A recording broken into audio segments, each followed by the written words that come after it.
In the deepest moments of sleep, when our minds are completely defenseless, sometimes things happen that we can't explain with logic.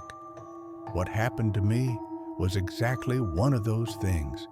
The sounds I heard that night were drawing me closer to something I never wanted to find.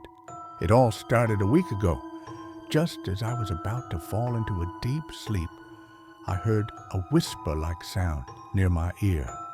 It felt like someone was whispering my name, but I was alone at home. When I opened my eyes, no one was in the room. I must be hallucinating from exhaustion, I told myself. But that sound kept coming back every night. At first, I thought it was just a nightmare, but soon those sounds weren't limited to the night anymore. They echoed in my ears even during the day. The whispers started to become clearer. Come here, get closer. One night, the sounds pulled me out of bed. My feet moved on their own as if someone else was controlling me. The whispers led me toward the basement. I'd never gone down there before.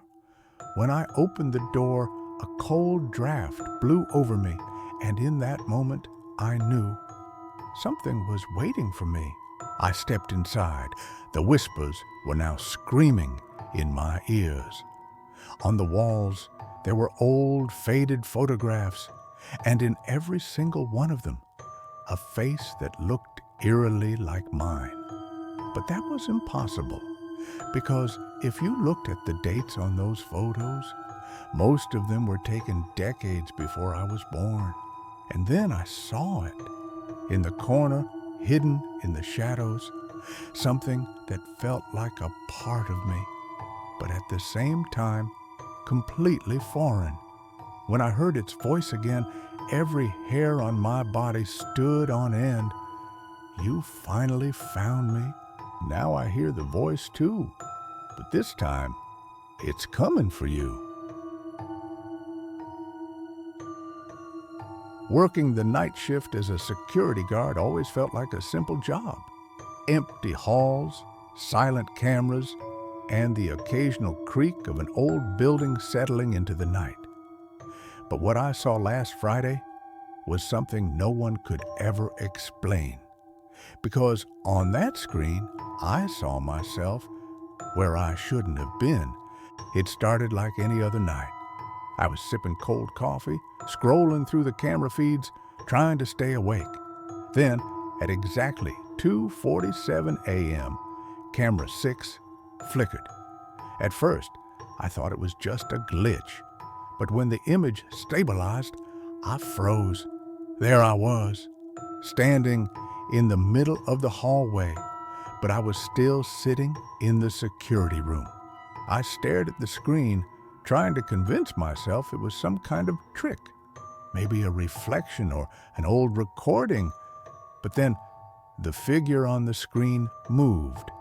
It turned its head slowly, as if it knew I was watching, and then it smiled. I had to see for myself. I grabbed my flashlight and made my way down the corridor. My footsteps echoed, matching the rhythm of my racing heart. But when I reached the spot where the figure had been, it was gone. I thought maybe I'd imagined it all. But as I turned to head back to the security room, the radio on my belt hissed to life. Through the static, I heard my own voice whispering, "You're in the wrong place." I ran back as fast as I could, but when I burst through the door, the room was empty. The chair where I'd been sitting was still spinning slightly as if someone had just left, but the cameras, they still showed me sitting there, watching myself. I've quit that job since then, but sometimes, late at night, I still see him, watching me through the reflection, and now, maybe you will too. Elevators always made me uneasy, but I never thought stepping into one would lead to something I'd never forget. It was supposed to be a quick ride down until the elevator stopped. And that's when I realized I wasn't alone. It was late, around midnight. I was leaving an old office building after a long day. The place was nearly empty. I stepped into the elevator, hit the ground floor button, and waited. But halfway down, the elevator jerked violently and stopped between floors. I pressed the emergency button, but nothing happened. I tried my phone, no signal. Then, in the flickering light, I noticed something strange. In the reflection of the metal doors, I saw a figure standing behind me. But when I turned around, the elevator was empty. At first, I thought it was just my imagination, until I felt it. A cold breath on the back of my neck. My heart was pounding. I wasn't imagining it. Someone or something was there with me.